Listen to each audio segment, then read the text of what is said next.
Hi, everyone, and thank you for joining us at our All Things Relative Finding Your Family at the Library. This month, it is a part of our Cannery Row Day Hoop-de-Doodle celebration. I want to first thank our community partners who are involved with the Cannery Row Days, the Cannery Row Foundation, the Western Flyer Foundation, the Cannery Row Company, and the Monterey Public Library. Just a couple housekeeping things before we get started and before I turn it over to Kathy. I ask that everyone please mute yourself during the presentation just to help limit any distractions. And then if anyone has a question during the presentation, please feel free to put it into the chat and I will read them at the end. Or if you would like, we can just wait and you can unmute yourself and ask towards the end of the program. And at this, I'll turn it over to you, Kathy. Great. So I'll share my screen.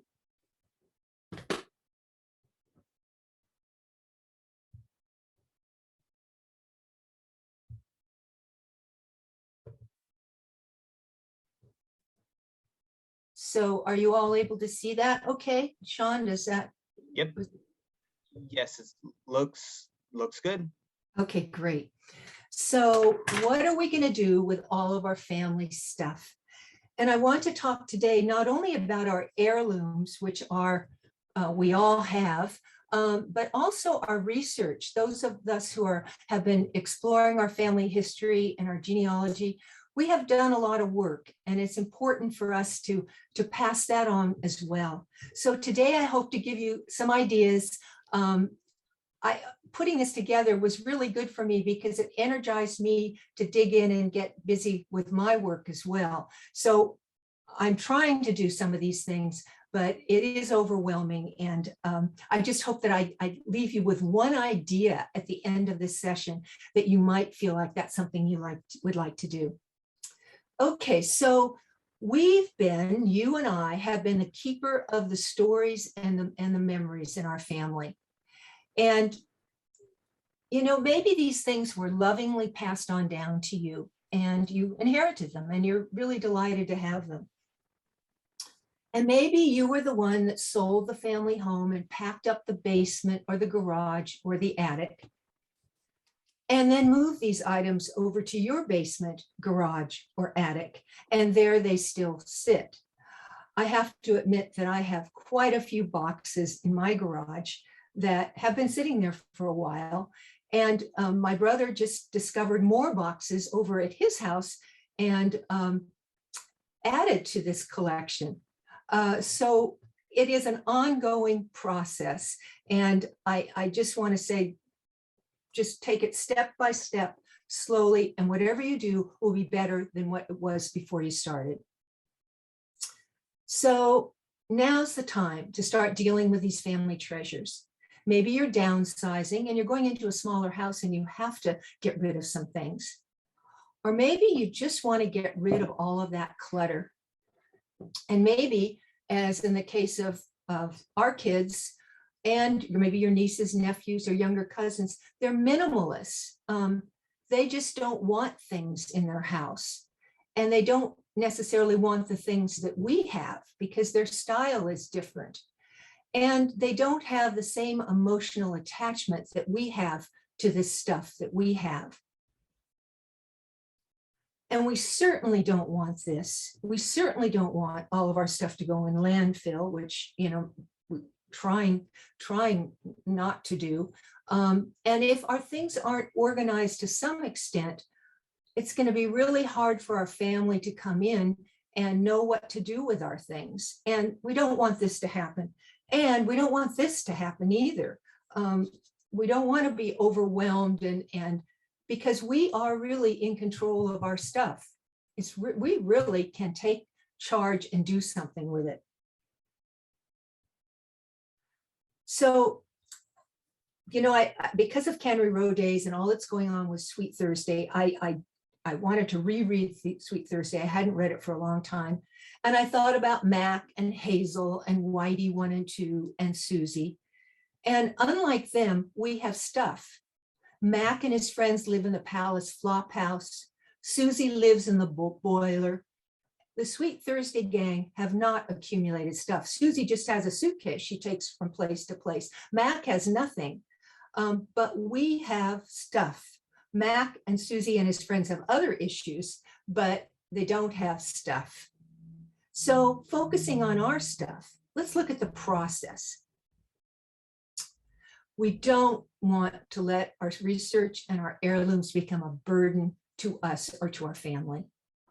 We just have to remember that we control the stuff and the stuff does not control you. And I know at times you think that certainly doesn't seem like the case, but just keep telling yourself, you control the stuff. And don't spend too many hours on it, because it is really draining, particularly with our papers and our research. And working on a family member's possessions brings up, and for me, and I'm sure for all of you, a lot of emotion and relives the dynamic of the relationship. So it is an emotional process to get rid of things that belong to a loved one in our family.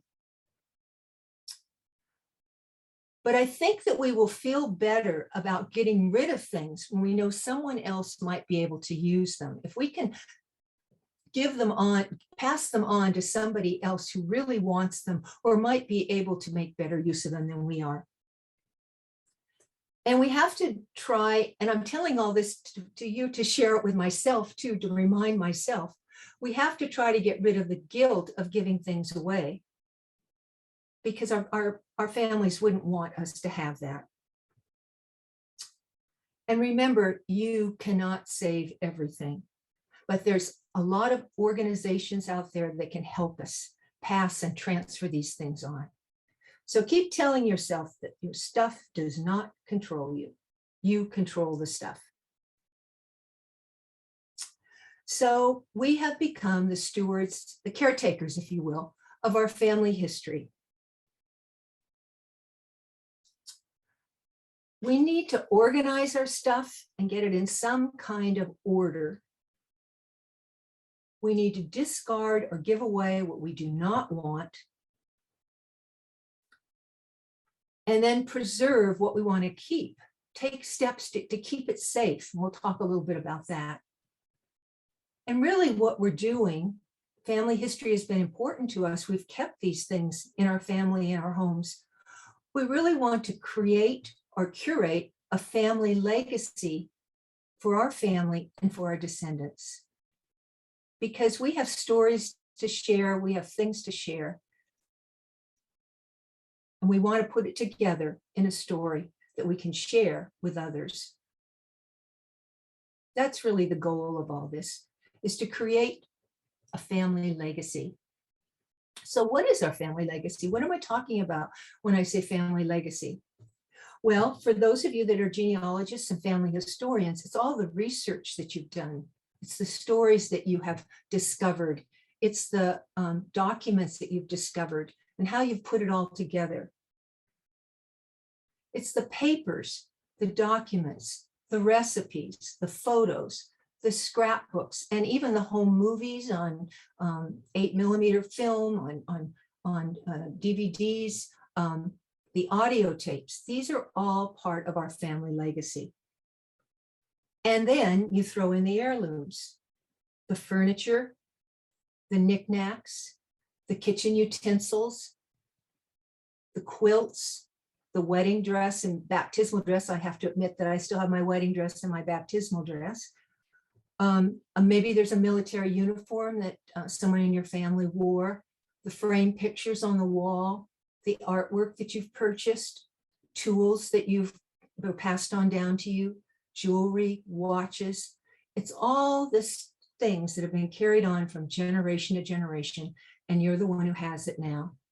That's our family legacy, and that's what we need to organize and put in some kind of order to pass on to the next generation. So let's get rid of the clutter and let's organize all this stuff. Marie Kondo, and some of you may have watched her YouTube videos or her program that was on TV. She recommends that we keep the things, and I like this, to keep the things that have a function that we're using right now. You know, maybe we don't need 5 casserole dishes, even though they're from Aunt Betty and Susie and whatever. Maybe we can pick just the casserole dish that we need and find a place for those other casserole dishes. And also save those things that bring you joy. So she says, have a function and that bring you joy, and then find a home for the rest. Her book, which some of you may have looked at, is The Life-Changing Magic of Tidying Up, the Japanese art of decluttering and organizing. And I recommend you take a look at that and perhaps even check out some of her YouTube videos. Her process is really interesting. She believes that the item will actually tell you whether or not it brings you joy. Secondly, we have to add to the level of Marie Kondo of being an archivist, because we really are archivists. And this is a picture of me with an archivist from the New England Historic Genealogical Society. And what she's brought out are document boxes of papers that people in my family several generations ago left with the New England Historical Genealogical Society. And because they've left them in the keeping of an archivist, I was able to share them and to look at them and find out more information about my family. So we have really papers and documents that are a collection. We are, in a sense, an archivist. We have a collection of our family's papers, and to add to that, the physical belongings of our family. And you might just really give it a credit, a little cachet, by calling it a name, like the Nielsen Family Collection or the Nielsen Archive. And think of this as you're doing something that is very special, and you're honoring these things that are in your family. And our goal, again, is to organize and preserve the treasures and get rid of the clutter. So I'm going to start with the family papers and the documents. And sometimes I feel like my desk does look like this. You may also. But what we want to do is get this in some kind of order. And the things that would be in that pile, which would be our personal family papers, would be the letters. The letters give us so much insight into our family and the things that they were going through. And some of us may have letters from several generations back. So letters are part of this personal family papers. We may have newspaper clippings, and newspaper clippings are really hard to preserve because they're put on, inexpensive paper, and that they will disintegrate and they will impact other things. So you want to keep your newspaper clippings separate from other kinds of paper items that you have. We'll have photos. We talked about photos a couple of months ago, and if you weren't able to see my talk on photos, it is on the Monterey Public Library YouTube channel, so you might check that out. We may have a diary, a journal, and yearbooks. We may have yearbooks for both. If you have a spouse or a partner, you may have their yearbooks, you have your yearbooks. What do we do with those? I will say that the Monterey Public Library does have quite a collection of Monterey High yearbooks. And so perhaps maybe the small town or the town where you were raised might be interested in those yearbooks, the local public library. You may have the family Bible.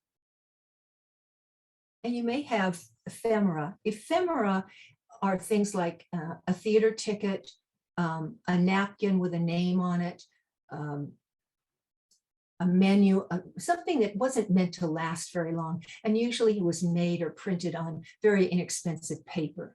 But often these bring back memories of an event or something that happened, and they are very important in the legacy we're passing on.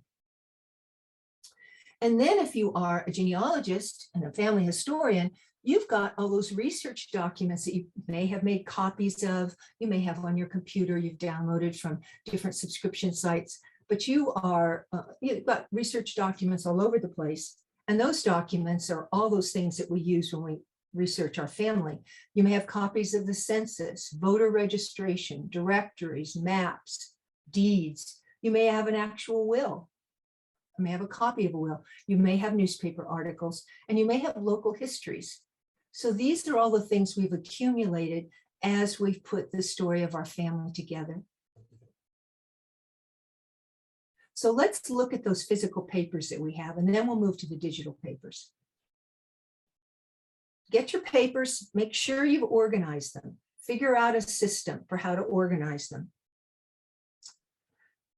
If your research isn't organized, it won't be received with respect, the respect it deserves. You put a lot of time into this, a lot of energy, and you want to share it with the next generation, and you want them to respect what you've done. They may not be interested right now because they're raising a family and they're, have a very active career, but they may down the road, and you want to have it ready for them and organized. So nothing's worse than boxes of papers, folders, photos, etc., that do not have a system. Now, even our family had put things in boxes. They do have a system. And if you take layer by layer out, you will see that there was some kind of a system. But we want our families to know exactly what's in those boxes and to receive them with respect and to be interested and be delighted as they pull things out. So think about that as you put your research together. If we don't do that, it's an invitation for a family member to just throw it out. I know that as we went through my husband's family's information, my father-in-law wrote several books, and we have the books and they're wonderful, but his papers were very confusing. They weren't organized in a way that we could see what he had done. And maybe it didn't matter because he had published his books, but it would have been really helpful to see that all in an organized way as we made decisions of what to keep and what not to keep.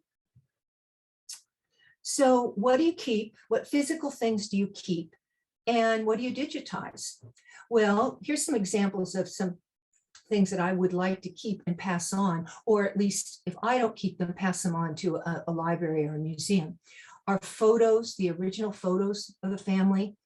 The paper in the back is a page from a journal that was left by a great-grandfather who was a Sunday school circuit rider in Michigan.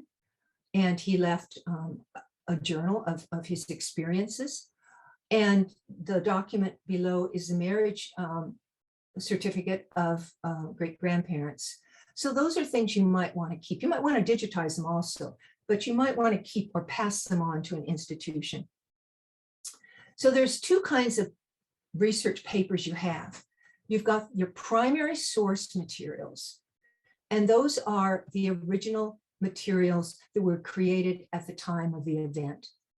Birth and marriage. Death is questionable because often it's someone who is giving information about the death of a relative and they really don't know all the answers. So, but a death certificate you would want to keep, and perhaps a graduation diploma, baptismal papers, diaries, photos. Those are things that you might want to keep or make sure they're passed on to a safe repository or to another family member. But secondary sources, those are the things that are compiled later on. That would be like a family history that was written up, a family tree, notes that a cousin may have made. You want to keep them, but maybe you don't need to keep the paper. Those are things that you can digitize and put on your computer. So the secondary sources, think about whether or not you need to keep that paper. So things you might want to get rid of that you may find in your collection. There may be church and club newsletters. Well, you want to look through and see if anyone in your family is mentioned in them, but you might not need those. You can digitize them or get rid of them. Canceled checks, check registers, bank statements. You might want to look if there's some big purchase or something, but do you need to keep them? Newspaper and magazine clippings, because they are so valuable and so made of such cheap paper, you might just want to digitize those. Travel itineraries and brochures. Our parents did travel later in life and left us a lot of those. And it was fun to look at them, but do we really need those? No, not necessarily. Old calendars. Well, you might look for important birth dates or whatever, but do you need those? Receipts. Look at these, but do you need to keep them? Medical bills and records, insurance policies. Just go through and see if there's something that tells you more about your family.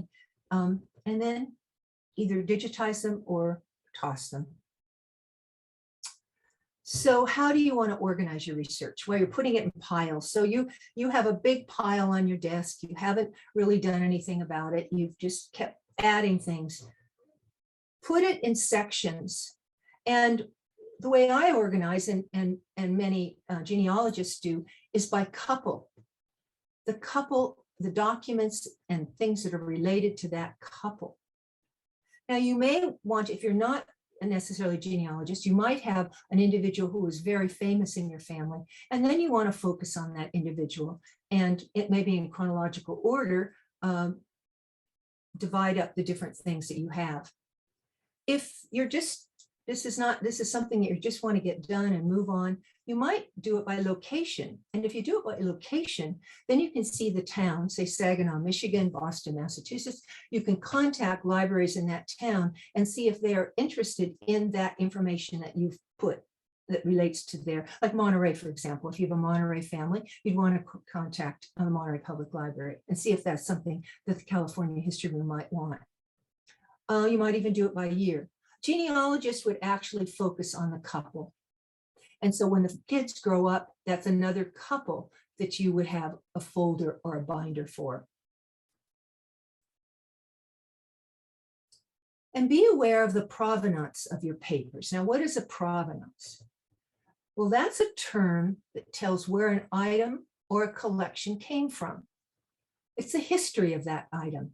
It can be the history of an heirloom, the history of papers. It's who created it and who owned it. And the reason why this term is important, and certainly used by archivists, is that you want to keep those things together. Your relatives created photos in an album. They put papers or letters in a folder to tell a story. It was the way they organized their story. They originated the organization. And that organization in turn helps you tell your story. So you want to try and keep things together that are related. And this is particularly tempting when a photo album comes and you want to take them apart. You do want to try and get them out of those 1970s photo albums that had the plastic cover on top. Because those are just going to disintegrate more over time. They probably already are, those 1970s spiral albums that we all had. But you don't want to take a photo album apart because the person put that photo in that album in a certain order in order to tell a story. So if you want a particular picture, scan it, scan that page. And then you can crop it and just have each picture separately. Last month, we talked about every home has a story, and I shared this picture with you. And this is something that was discovered in the boxes my brother just found. And this was a treasure. This is my grandmother, Kate Collins. She went to the Chestnut Wood Business School in Santa Cruz in 1897. She graduated in 1897. This is her picture, and this ledger was in the box, and the ledger is stamped Chestnut Wood Business School. So it was something that she used with one of her classes as she was learning bookkeeping, I imagine. So when she graduated, she took that ledger and she used it as a photo album, and she's put pictures together. She has pictures of the Prunedale Ranch, which we talked about last month, and she has pictures of a Michigan farm settlement where other members of the family, her grandparents lived, and she's put them in order and she's labeled them. Well, I don't want to take this apart because this is an example of provenance. This is her ledger that tells a story of her business school, and then the way the photos are organized tell the story of her life. So if I want to scan this, I would scan each page And of course, since this is delicate, it's over 100 years old, I probably would want to find a scanner that is overhead. I wouldn't want to break the binding of this ledger. And that's something you can talk, Sean can give you a lot of help with preserving your materials, Sean. So please, touch base with Sean on that as well. So that's an example. And here's another example. This is a postcard collection that belonged to to the mother-in-law of Kate Collins, a great grandmother. She collected postcards, and she put these postcards as her family sent them to her. So it's a story of her family through the postcards. And you can see on the lower left, one of Salinas in 1908, and then Colton Hall. There's one of Pasadena up above, and this is Columbia River, I'm not sure what, a river. So each of these pages is part of her story. So I don't want to take this apart. Other examples of provenance besides a photo album are letters that might be bound together with a string. They were put together because they meant something to the owner. A scrapbook of newspaper clippings, maybe a baby or wedding album.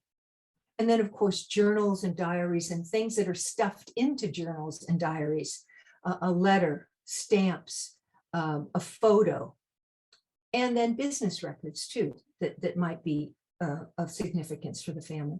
So these are things that when an archivist is putting things together in a library or museum collection, they keep these things that are related together. And think about that as you're putting your things together as well. So once your physical papers are organized and you've got some kind of a system, consider digitizing them.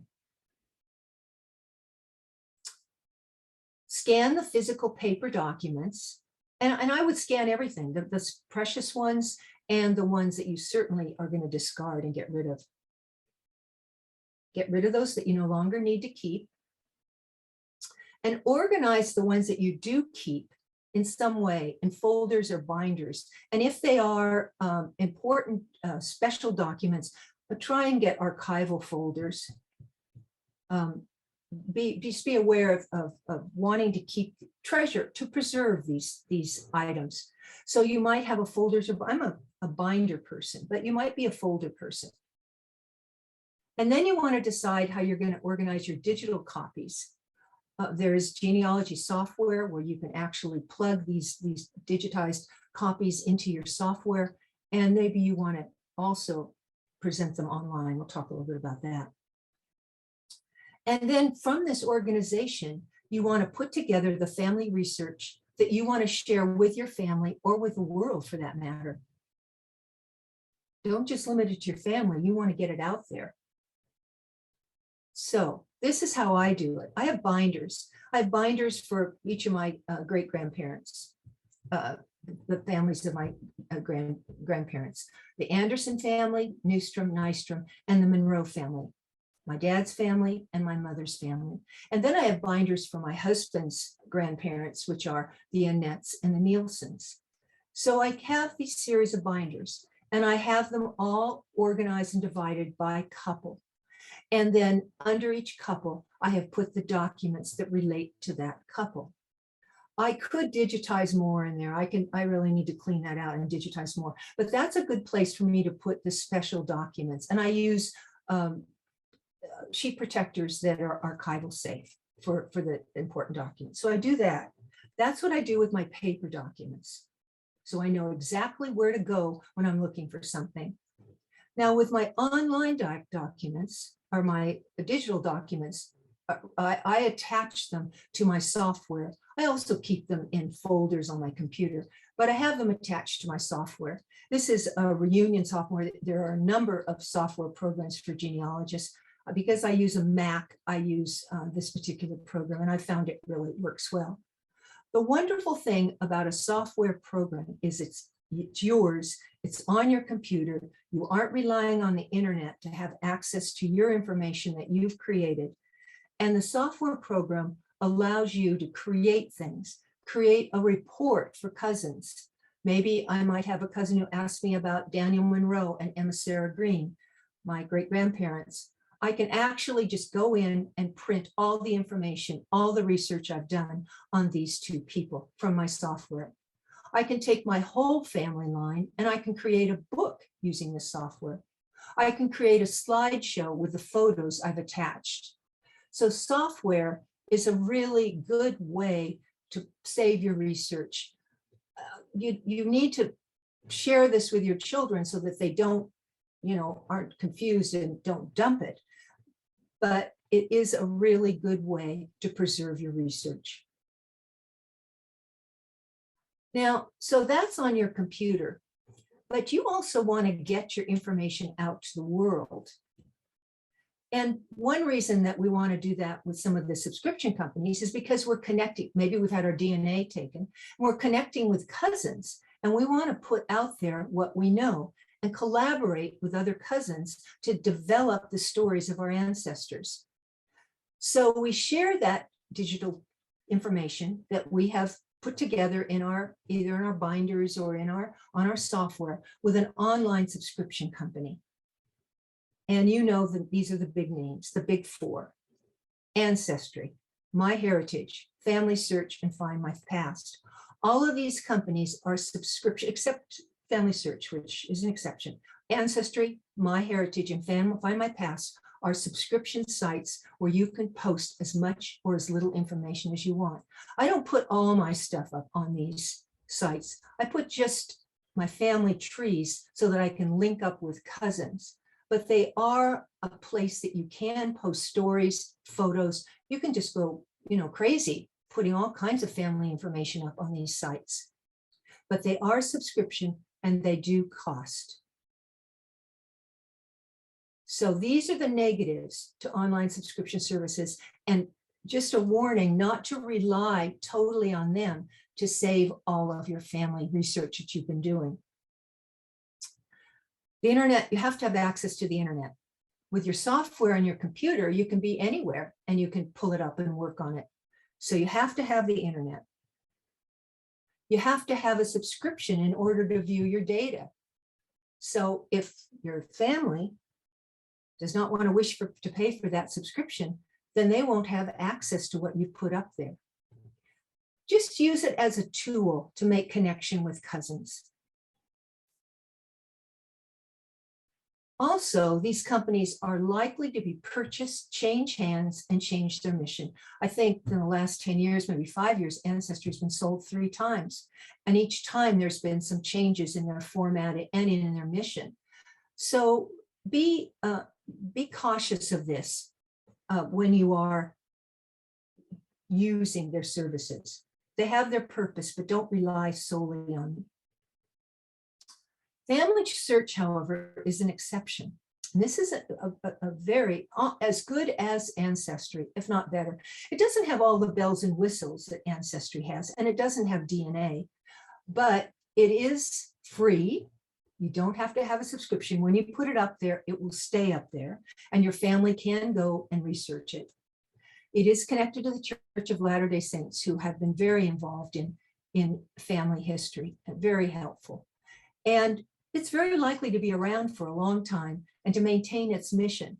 So Family Search is a place where you can put your research, and it will be there. It won't be taken down. It does have a collaborative tree. People work on it. This is a negative in that people may challenge you on your research, but it means that someone else will continue to work on family members that you've been working on. So that's positive. You can see this is the timeline of Frederica, my great-grandmother, and you can see how I did add some things and other people have added things. So you learn from each other. It's a collaborative tree. But Family Search also has a way that you can just put your research in their pedigree resource file, and it will stay, and they will not change it. They will not take it down. It will be as you put it in there. So your family could go into Family Tree pedigree resource file and see all of the research you've done. Family Search also will accept written family histories and will digitize them and put them in its collection. So Family Search is one place to really look for an opportunity to share your research with the world. And it is a way to back up your research by getting your research out there to some place like Family Search.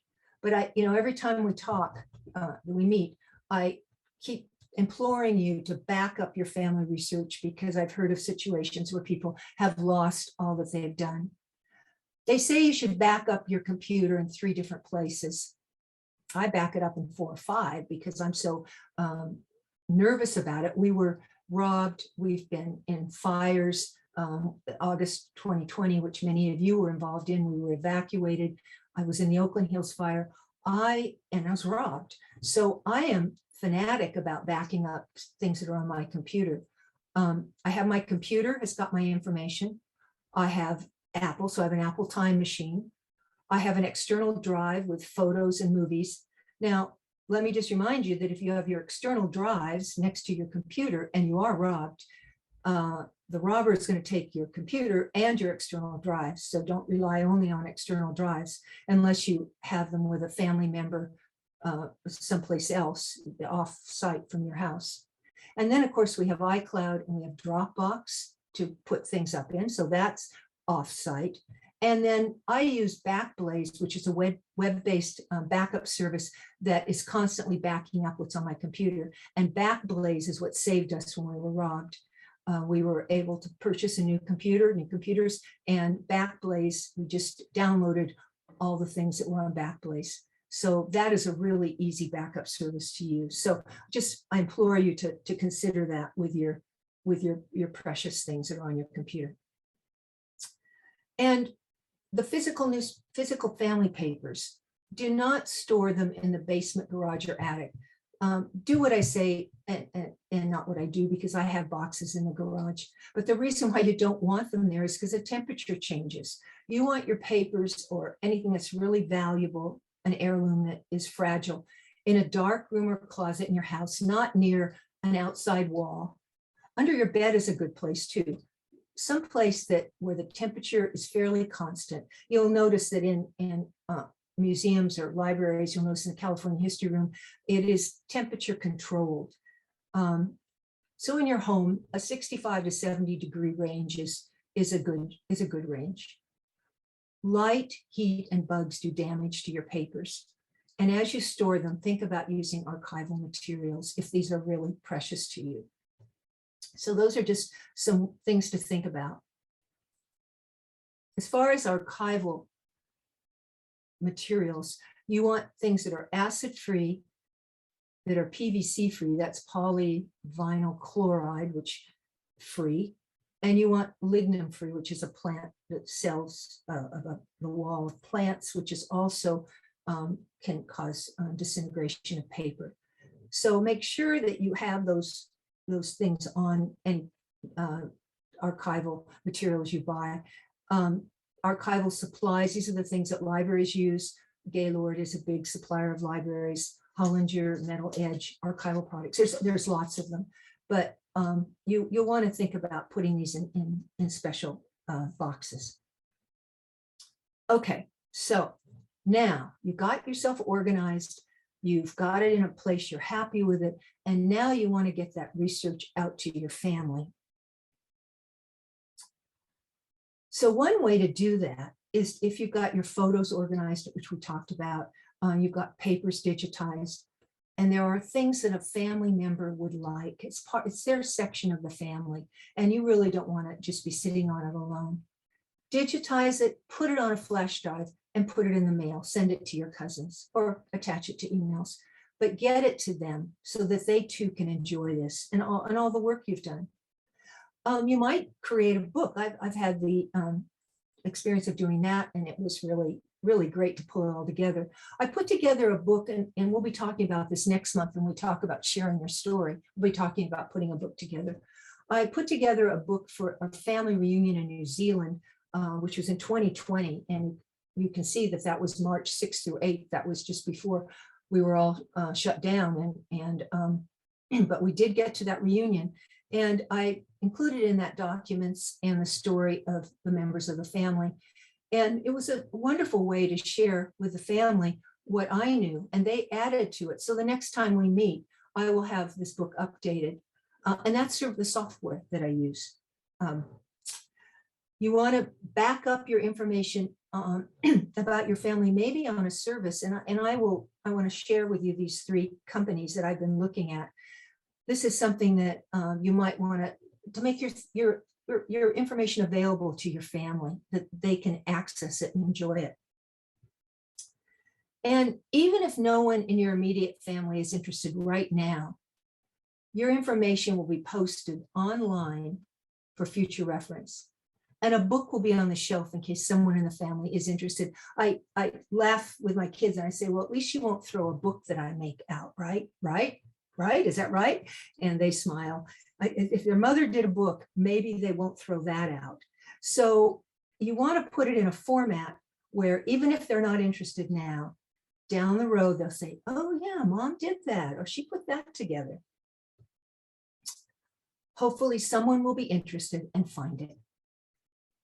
So maybe you have a family that's not interested at all, and you're wondering, what am I going to do with this stuff? This has been a passion of mine. I've had so much fun with it.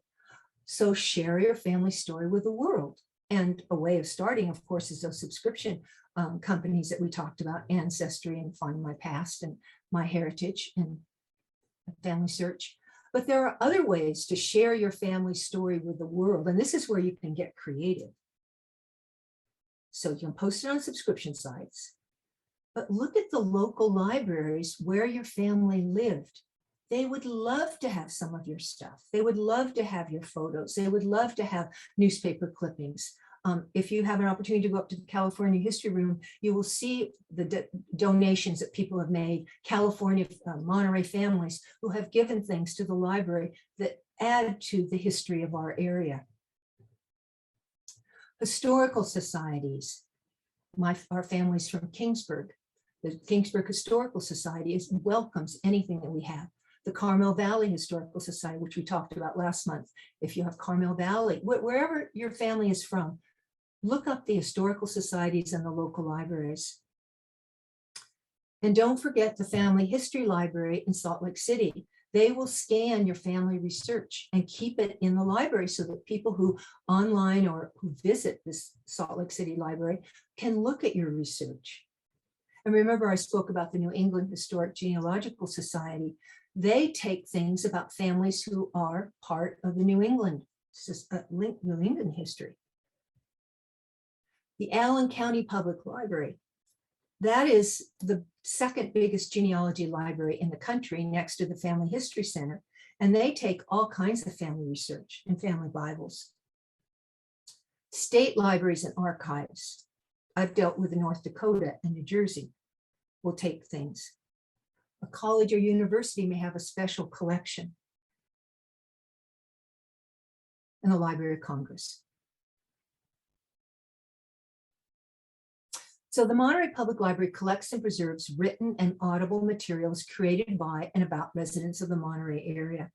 And if you have Monterey things, please get in touch with Sean and ask if this is something the library might be interested in. Kingsburg Historical. I did put a book together on our Kingsburg family, and I sent a copy to the Kingsburg Historical Society. They were delighted. This is exactly the kinds of things that they like to have in their library. And again, Carmel Valley. Here's the Family History Center. You can see down there, accepts the following materials: family histories, local and county histories, autobiographies and biographies, indexed to records.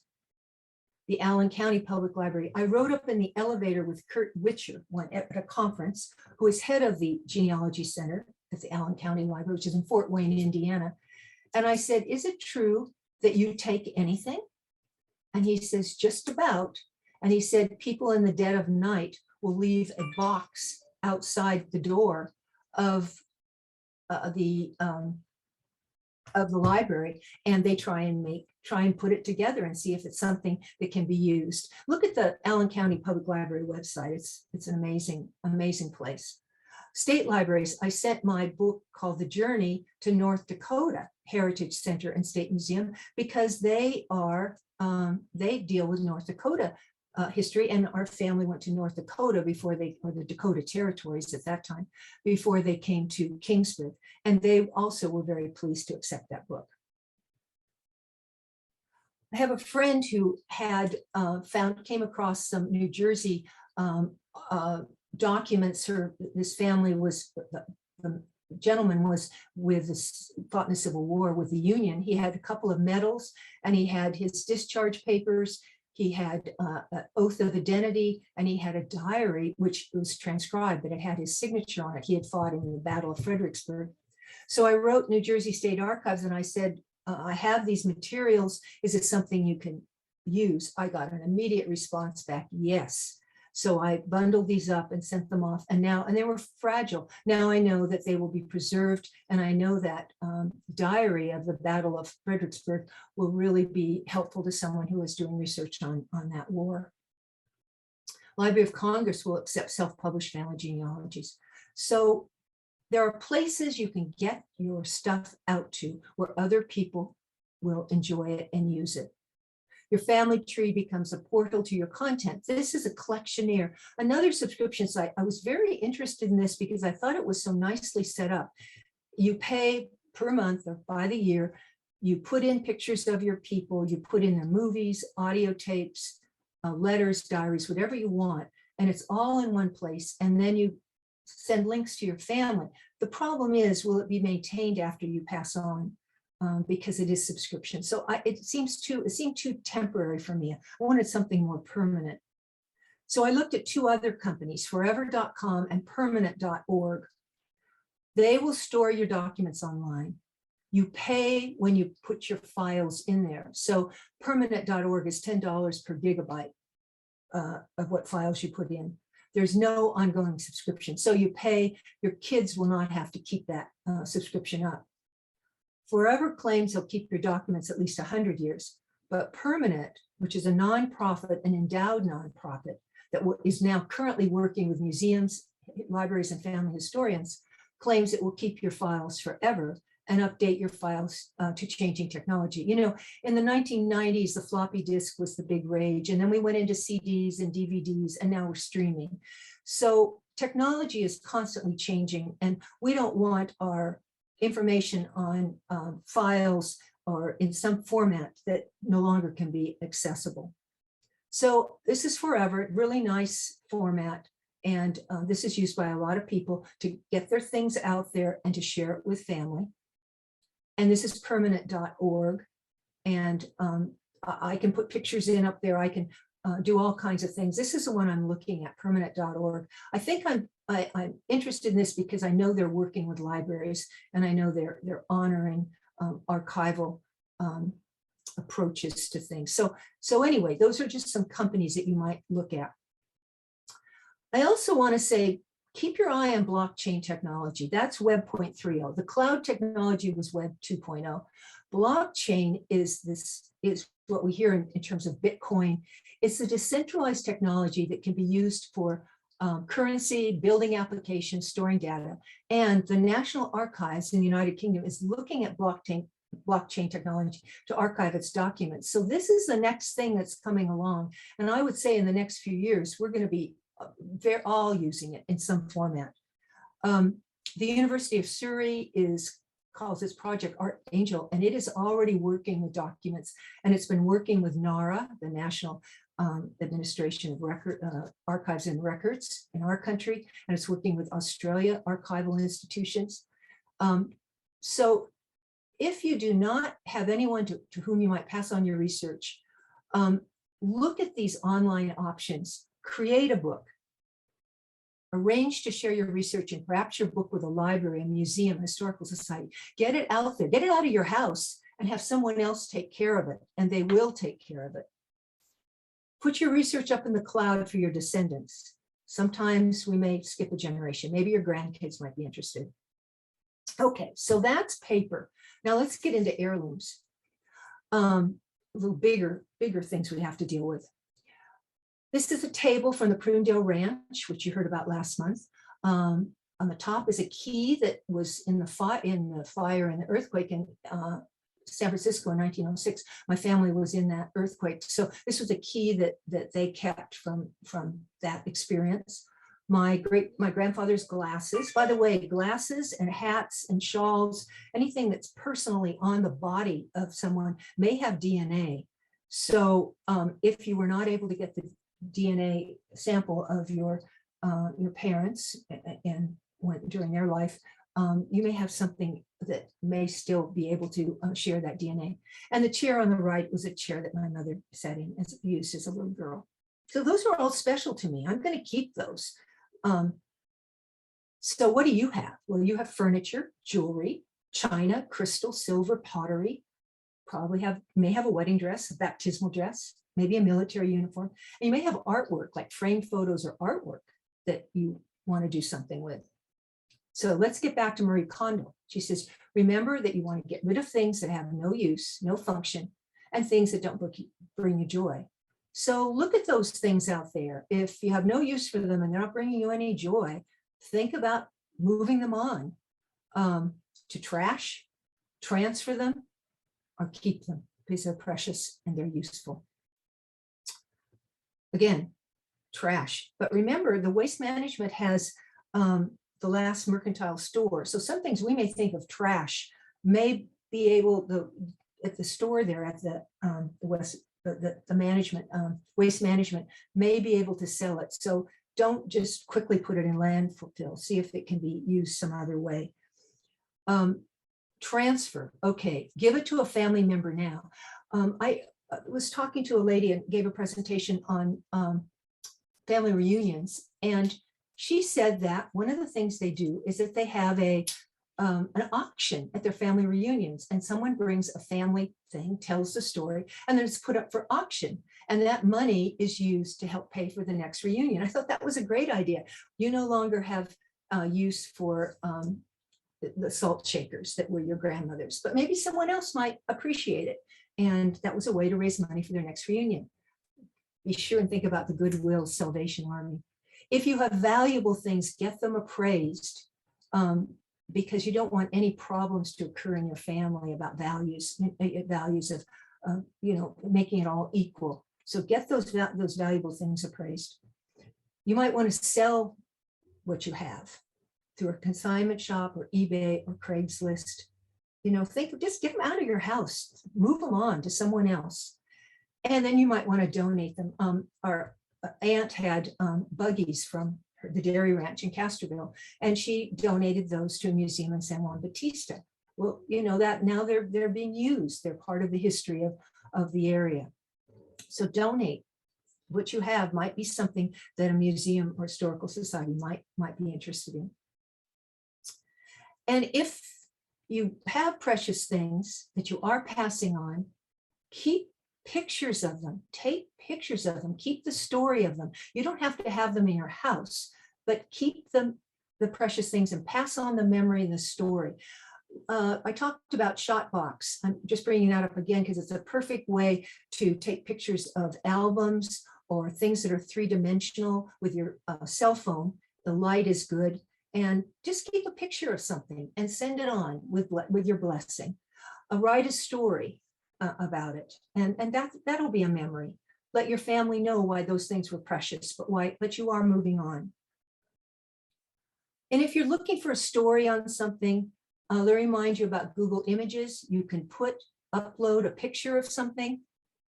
And this is what I did with this. This is something my mother-in-law gave me. These are water jugs that were on the trains, the New South Wales Railways in Australia. They were the Public Transport Commission put those in the trains so people could get water, and there'd be glasses nearby and the jugs. So I took a picture of these jugs and I put it into Google Images search, and I found out a little bit about the history of these water jugs. Well, as I write that up about this, I will include that history. Another example was a trunk. This trunk on the left is a trunk that was my great-grandmother's. And my mother always said that this trunk went across the Panama, the Isthmus. Our family came to California in 1868, and that was the trunk that accompanied her. So I put that into Google search, and the closest thing came up was a trunk that sort of looks like it. And Google said it was 1880. And I thought, well, that's not right. This is supposed to be 1868. So it was a great story that it came across the Isthmus. So what I did is I wrote a man who was a specialist in trunks to find out about this trunk. And he said to me, "You would not believe how many times I have heard similar stories about family-owned trunks. I hate to give disappointing news, but do want people to know the truth about the antique trunks they own." And he goes on to say that this is a cross-slat barrel type trunk. It was popular in 1880. Now remember, that's what Google said too, that type of trunk was about 1880. So he confirmed that. He said the lock and other items are about from 1886 to 1915.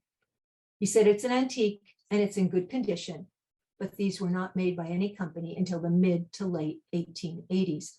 Well, I'm going to write that. I have written that up because I want, when my family comes in and looks at things in the house, I want them to know the story behind them. So before they pass it on, the story may resonate with them and they may say, "Well, gee, that's really special. That was special to my mom. I think I want to keep that." I don't want them just to throw things out. I want them to know that there is a story behind some of these pieces. So take an inventory, create a spreadsheet, put a picture or description in an heirloom binder. I'm big on binders, so I have an heirloom binder with a page for my different things that I want the kids to know about. And designate where you would like the item to go. Is there a person that you want to give it to? Is there a place you want it to be sent? So here's just, quick inventory, family tree description. If you want to keep track of the things that you have, you might prefer an Excel spreadsheet, whatever your way of keeping track is. But this is the way I've been doing it. I have an heirloom notebook and I have the picture of the trunk. Actually, Lisa Louise Cook, who is a blogger and podcaster and YouTuber, gave me this idea. I have my picture, I have my description. It's a cross-slat barrel top trunk. This trunk belonged to Emma Sarah Monroe and the years of her life. And I write, all I have left of my great-grandmother, Emma Sarah, are her trunk, her name, a few photos, and her story. Her trunk sits proudly in my living room. This cross-slat barrel top trunk provides small glimpses into her life, still withholding many secrets and unknown tales. Her middle name, Sarah, was passed on down to her granddaughter, my mother, and that name was in turn passed on to my daughter. So Emma Sarah lives through her name, her trunk, and the bits and pieces left of her story. And then I have written about Emma Sarah's story, and I'm going to attach that to this as well. And I'll attach the email from the trunk specialist who emailed me. Where is this item located? Well, it's in my home, and I don't have a directive for a successor. But I want my family to know that that's really special and that there is a story behind it. It's not just a trunk. Also, you've got stories behind things you own. Maybe a piece of jewelry that you have that's really important. Military medals. You want them to also know those stories. And in my case, my parents gave me some pearl earrings when I was 21. That was the time when we were all getting our ears pierced. I was a senior in college, and those earrings are really special to me. And so I wanted my kids to know that my daughters don't have pierced ears, but I wanted them to know that this was a special item. So I put that in there. I also put the story with a cedar chest that was my grandmother's. We had 2 cedar chests, and one belongs to my daughter and one to me. And I placed an envelope in my cedar chest, which reads cedar chest, and I dated it. And I go through all of the things that are in that chest. I don't want to give those things up. They're really special, and I'm not ready to give them away. But if I should pass on before I make some decisions, at least people will know why these were special to me, and then they can make their own decisions. I know that my mother put notes in books and notes and things, and I come across these, and she has a little bit of the history of things, and it has been so helpful. So I've learned from her on that one too. And also, you want to think about how you're storing your items if they're precious to you, whether it's a photo album, a family Bible. Family Bibles, by the way, you can put in a cotton pillow slip and put it in a dark area, and that will protect. It will breathe. That will protect the family Bible if you don't want to put it in an archival box. But photos, books, dolls, wedding dresses, think about putting them in boxes that will preserve them. In review, okay. So you want to scan your photos and your documents. You want to create something, a scrapbook or an album. You might want to self-publish a book of family history or family photos. I've had good luck with Shutterfly, but there's lots of other books that companies you can use. Create flash drives containing your family research, your photographs, slides, audio tapes, movies, and get them out there. Share them with your family. Work on a binder or some kind of digital summary of your heirlooms so people know what you have. And identify the museums, the repositories, the libraries that might want your research and or your heirlooms. Sort of think about where you'd like to send these things. And write a summary or description of the collection that you've curated. Now, when I say write a summary, it's just so that your kids or your family will know what is in the Nielsen family archive, what they'll know. It's like the scope and contents. It's like what a library does when it has an archival collection. Describe how and where your papers and documents are organized. Are they in binders, folders, online? Describe where that information is. Share how and where your photos and digital prints are organized. Explain how your genealogy software, just a quick explanation so they don't just trash it without thinking about how it works. And share where your computer files are backed up and get those passwords. This is like an estate directive, really. Your ancestry, your MyHeritage, they need to know your passwords. They might want to discontinue your subscriptions or they might want to keep them, but they need to have those. And explain how your heirloom binder or your file works.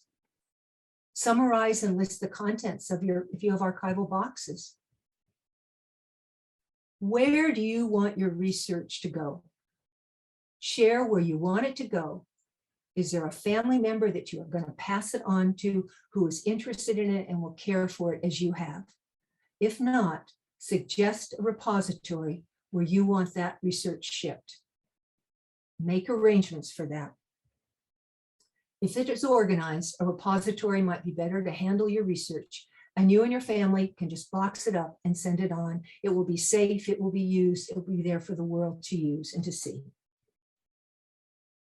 There's estate planning.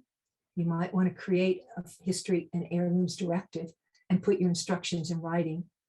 Be sure and have your heirlooms appraised because you want to avoid any disputes over that. And Lisa Louise Cook, who I mentioned earlier, her company is called genealogygems.com, has a directive that you can fill out. You can get this online. I think this is really great. It tells who you're going to pass on your materials and where the different things are, a description of where your photos are, where your computer files are, where your binders are, so that your family will know where these things are located. Finally, don't be overwhelmed. Take it step by step. Remember, whatever you do will be better than when you started. Any little bit of progress you've made is positive. Start with an easy project, whatever it is. Maybe deciding which casserole dish you want to keep.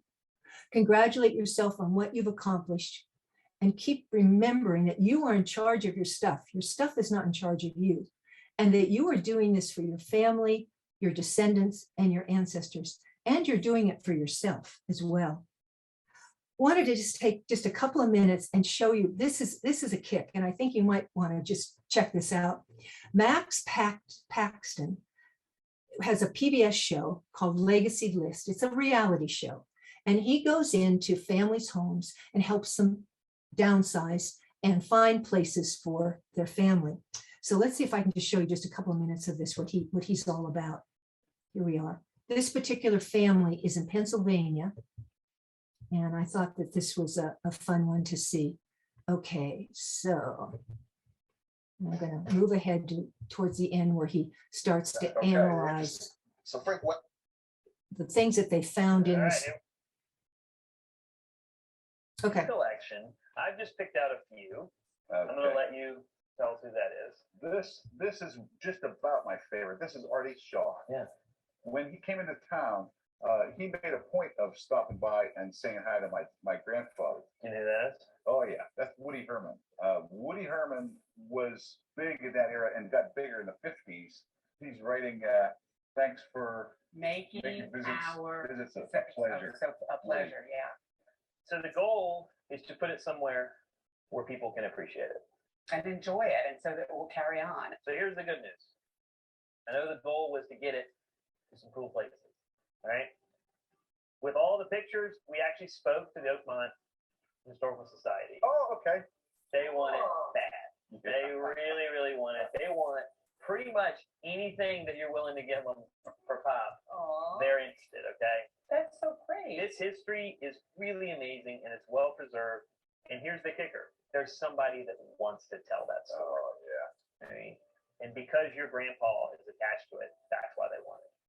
So 60, almost 70 years, the guy's been dead. And I didn't have to explain who he was. Yeah. The answer was yes. Right? That's a legacy. That is. Yeah. That's how I want to live. That's wonderful. Well, and it doesn't stop there. We got one other one. Ah. All right. We contacted the University of Pittsburgh Medical Center. It's what eventually the nursing school that your grandma went to. Yes. And they are very interested in that medallion Yeah. and her degree, specifically because of all the staff. that Yes. was there. Signatures The and signatures. yes. People want these things. And you do it at your pace. Yeah. But they're ready to go for the rest of the world to see. Everybody wants a little bit of immortality. So, Well, you gave that to a lot of really cool people from your family. Chris's story is pretty. Okay, let's see.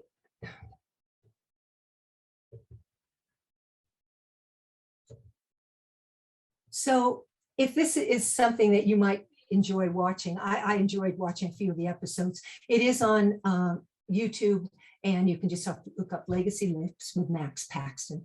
And basically what he talks about is that now they can begin the next chapter of their lives because they've made room for it.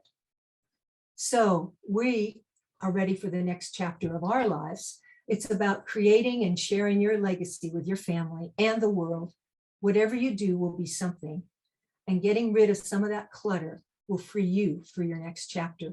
So I wish you the best as you begin this process, however you do. I hope I've given you some ideas of where to start. Don't be overwhelmed. Just take a little piece of this, one little tip, and go for it. Next month, we're going to do December 9th. We're going to talk about, we talked a lot about stories. We're going to talk more about stories of our family and how we can share those stories, whether it be through a book, a blog, a video. So that's going to be up for December 9th, and I hope that I will see you then. So Sean, I'm going to turn it back to you and see if there are any questions and anything that I can answer maybe. Well, thank you so much, Kathy, for a wonderful presentation. That was amazing. We do have a couple questions that came in. First one is, what was the software that you use with your Mac? For my genealogy software? Yes. It was called Reunion 13, but there are a number of other. Family Tree Maker is very well known and used by a lot of genealogists, and Roots Magic is another one. There are a number of and you can just look through and see what works best for you. They all basically have the same elements: a way to put your photos, to put your research, to put your documents, to create a book, to create a slideshow. But they have a little different format. Thank you. The next question that came in, if you have an old floppy disk that has research on them, is there a place that you can read them and put the information on a thumb drive? Really good question. I don't know of one, but I would get in touch with one of the, maybe the library can answer that. Inga, can you answer that one?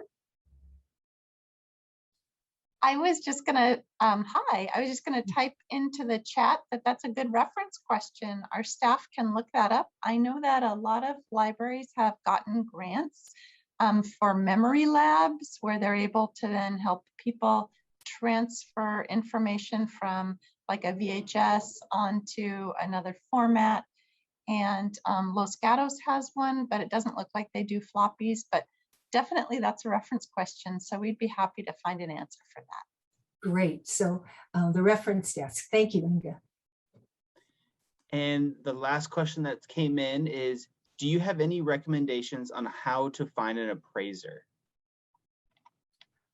You know, I haven't taken that step myself, but I would say to talk to friends and see what, you know, certainly go to the directories and look at the websites of appraisers in your area. But I think the best recommendation is a friend, someone who's used to that person. Maybe does anyone else have a suggestion on that? Okay, and very important though, because you hear about family disputes about things that several siblings wanted. And if there is an appraisal, one member of my family was so thoughtful, got things appraised and then divided it up equally according to the value. And that solved all kinds of issues for a big family. I thought that was really, really well thought out. And Good someone, place, a good place to find appraisers, Sean, is check with your local historical museum, art museums, historical societies. They all work with appraisers, and they can probably help out. Great. Thanks, Tim. and also someone put in the chat, Appraisers Association of America. Both have search by location and object type, so you can check that out. And then back to the floppy disk, someone wrote, I bought an external floppy drive to connect to my computer as a way to transfer the information over. So that might be a way. I know you can find those on Amazon for pretty cheap. So that's another option. Great. I want to say also, if you do have family information on CDs or DVDs or VHS tapes, on audio tapes, be sure and get them transferred now, because they're disintegrating just as we speak. And these are 30, 40 years old. So you want to save the family information that's on those, on that media.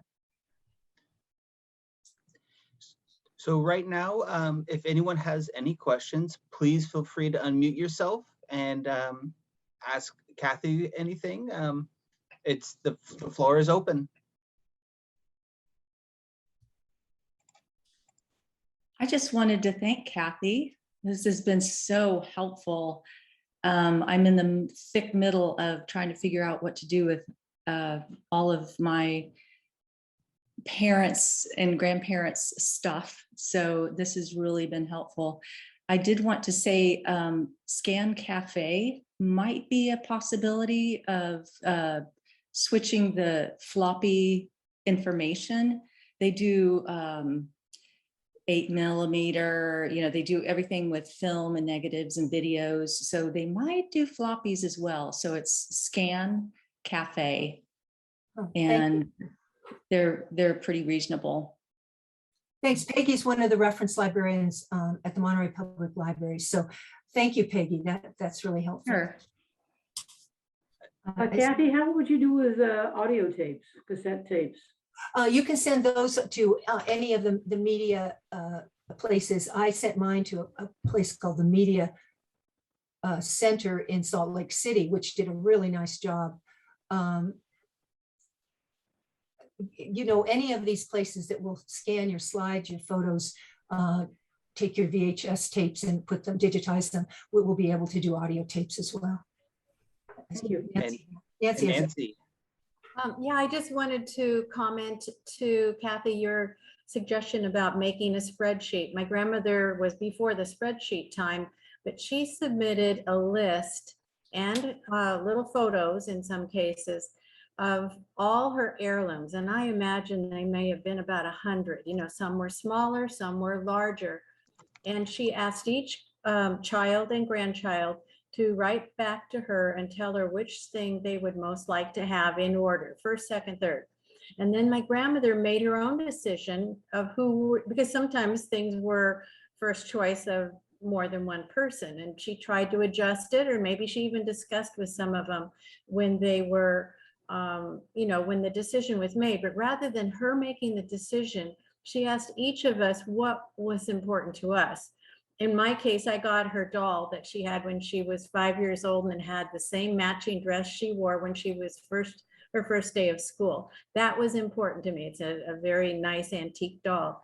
But other people asked for other things, but it did save a lot of heartache and a lot of decisions that I'm sure my parents and uncles and aunts would have had to go through upon her death, had she not already made decisions, but she made them in that particular way, which I thought was important.